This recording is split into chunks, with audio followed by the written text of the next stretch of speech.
Welcome to Monday Morning Metrics. Every Monday at 10:30 Central, I am going to talk about how to select your perfect metrics to measure your success. Now, this could be for business, this could be for life, it doesn't matter what it is. We're going to talk about various types of metrics, how to measure success, and then we'll talk about what to do with them. So we at Office Heads, we work with small businesses, so chances are we're going to focus mostly on business metrics, but any metric is any metric and all goes. So my name is Rebecca Bernick. I am the founder and big head of Office Heads. We are located in Evanston, Illinois. We are a group of number crazy accountants and bookkeepers and business strategists who just love to look at everything through the lens of numbers. I founded Office Heads about 10 years ago. We're going to celebrate our 10-year anniversary, which is great. I'm very excited this year. And I am happy and excited to help you use numbers for measuring success for your business. Now, I think that a lot of people are afraid of their numbers. That memory of third grade math when they have to do a word problem and the hair on the back of their neck stands up and they're scared. Well, I would like to try to alleviate that fear, turn some numbers into words and have some fun doing it. And you know, this isn't just about me, this is about you as well. So I would love to hear from you in the comments section. I'd like to find out where you're from, what kind of business that you have, and any question that you have about your metrics. But let's focus on today's subject. Today's metric, we're going to talk about revenue.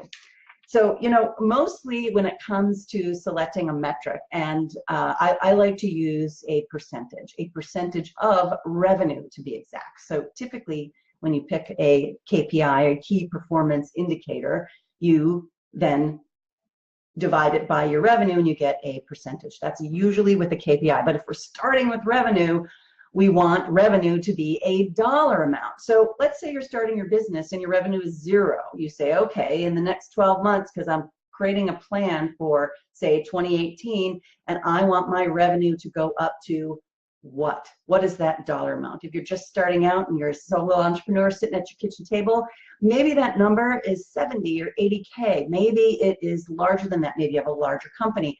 But revenue is an awesome metric to always start with because you'll know at a glance, and that's what's great about a KPI, you'll know at a glance whether you're on track, whether something's wrong, whether you need to take a review and do something. So, for example, in your first year, let's say you want your revenue to be 150. No, let's make it easy. Let's say you want your revenue to be 120K. Well, you know then every month, there's 12 months in a year, you divide that 120K by 12 and you know that you want to bring in your revenue at 10,000 per month. That said, after you get your bookkeeping done, you reconcile your accounts and all of the transactional work is done, you sit back with that CEO hat on and you take a look at your revenue. Are you making 10,000 a month? If you are, you're on track with your goal.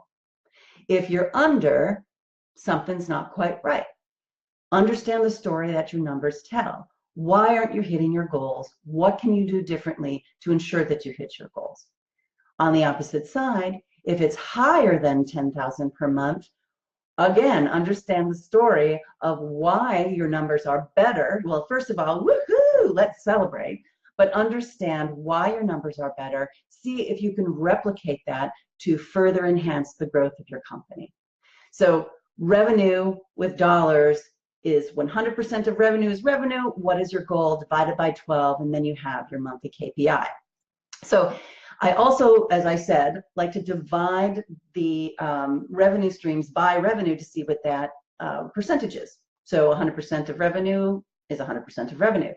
But now let's talk about revenue streams. If you only provide one service, that's pretty easy. It's going to be 100%, 100%. But if you provide multiple services, then you have some percentages. So for example, I will use Office Heads as an example. Our service is financial management. That's what we provide. But underneath financial, easy for me to say, underneath financial management, we have multiple revenue streams. So in our case, we have bookkeeping. We also have monthly accounting, and then we have financial coaching. So then when my bookkeeping is done and I've reconciled all of my accounts, I can take a look at my profit and loss statement, just looking at the revenue side of it. And I know I can run a report that tells me the percentage of each of my revenue streams. So if 10,000 per month is 100% of revenue, but how much of that revenue is bookkeeping and how much is accounting and how much is coaching, then understand the story that that tells. So with Office Heads, let's use an example again.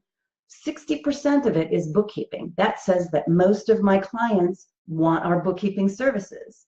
And then we have other percentages based on that. Now I can say then from a strategic standpoint, wow, that's really good information using my history, but what am I going to do with that to plan for my future? If I want Office Heads to be primarily a bookkeeping company, then I keep marketing to my bookkeeping and that's where all of my time goes. If I don't have as much on the coaching side, but I really believe in the value of the coaching that we deliver, then I might do some marketing and some marketing campaigns and get out and spread the word on the fact that we do this financial business coaching. And then once I have my plan and then I implement, then I can look at those reports again month after month after month to see if those percentages change. So now I'm looking at it in two different ways. One, am I meeting my total financial goal for my revenue? Am I hitting my 10,000 per month? Next, am I hitting my 60% of that being bookkeeping? Or is it more or is it less? Maybe bookkeeping is flying off the shelves. Maybe it's not, maybe it's dipping, and maybe my month-end close is going up because everybody wants to have that business therapy call with an accountant to really understand what their numbers are. Wow, that would be great. This is where I understand my numbers. I pick a key performance indicator, a metric, a KPI. I understand it and I know it's like taking a pulse of my business with revenue. I know whether I'm hitting my monthly goals, and then I know within those monthly goals where the money is coming in, and I can make business decisions based on that. Revenue, very, very important. It's revenue and cash flow, the lifeblood of your company. So that is your first KPI that you should select when you're building your business. Any questions, please send them in the comments section. We're going to be back every Monday at 10:30 talking about various different metrics. So please join us, and I'm just so thrilled to help you to know your numbers. Have a great rest of the day.